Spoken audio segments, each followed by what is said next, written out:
എല്ലാ ലിവർപൂൾ ഫാൻസിനും ഒന്നും അല്ല കേട്ടോ. ചില സമയത്ത് നമ്മളിങ്ങനെ ഇടുമ്പോൾ ഈ കൊനസ്റ്റ് കമന്റ്സ് ഇടുന്ന കുറച്ച് ടീംസ് ഉണ്ടല്ലോ, അവർക്ക് വേണ്ടിയിട്ടുള്ള ഒരു റിപ്ലൈ ആയിട്ട് മാത്രം കൺസിഡർ ചെയ്താൽ മതി. ലിവർപൂൾ ഫേസ് ചെയ്യാൻ പോകുന്ന ഒരു വലിയ പ്രശ്നം എന്താണെന്ന് വെച്ച് കഴിഞ്ഞാൽ, ഇത് പറഞ്ഞു കഴിഞ്ഞാൽ എങ്ങനെ ആയിരിക്കും എന്ന് എനിക്കറിയില്ല. വാൻഡേക്കിന്റെ കാലം എന്ന് വെച്ച് കഴിഞ്ഞാൽ ഇച്ചിരി ശോകമായി തുടങ്ങിയോന്ന് എനിക്ക് തോന്നിയിട്ടുണ്ട്. പുള്ളിയുടെ ഒരു തള്ളിക്കേറ്റുണ്ട്, ഈ സാധനം തെറ്റുന്നുണ്ട്, ഇപ്പൊ ടൈമിങ് തെറ്റാൻ തുടങ്ങിയിട്ടുണ്ട് പല കാര്യത്തിലും. അത് ചിലപ്പോ ഈ സീസണിൽ അവർക്കൊരു പണിയാവാനുള്ള ചാൻസ്. ഇത് പറഞ്ഞു വെച്ച് കഴിഞ്ഞാൽ എങ്ങനെയായിരിക്കും എനിക്ക് അറിയില്ല, പക്ഷെ എനിക്ക് തോന്നി ആ ഒരു കളി കണ്ടിട്ട്.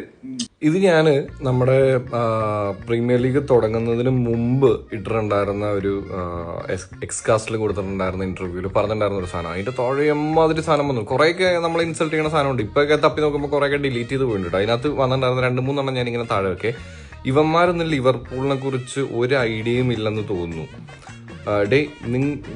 നിങ്ങളൊക്കെ PL കാണാറുണ്ടോ? മച്ചാൻ കാണുന്നുണ്ടോ എന്ന് എനിക്കറിയില്ല. ഞാൻ ലൈവ് കണ്ടുകൊണ്ടിരിക്കണ്ട. ഇനി അടുത്തത് ഇതാണ് ലാലിഗ ഫാൻസൊക്കെ PL കുറിച്ച് പോഡ്കാസ്റ്റ് ചെയ്താലുള്ള പ്രോബ്ലം.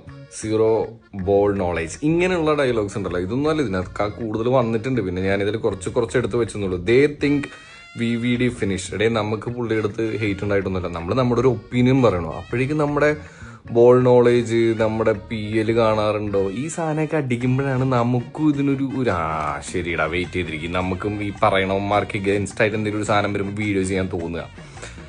ബേസിക്കലി നമുക്ക് എന്നെ സംബന്ധിച്ചിടത്തോളം Liverpool is A great team. പക്ഷെ നമ്മുടെ ഒരു ഒപ്പീനിയൻ പറഞ്ഞു എന്ന് പറഞ്ഞു കഴിഞ്ഞിട്ട് നമ്മൾ ഇതുവരെ ഫുട്ബോളേ കാണാത്തവരാണെന്നുള്ള രീതിയിലുള്ള കമൻ്റൊക്കെ ഇടുമ്പോൾ ഇതുപോലൊരു ദിവസം നിങ്ങൾക്കും വന്ന് വീഴും.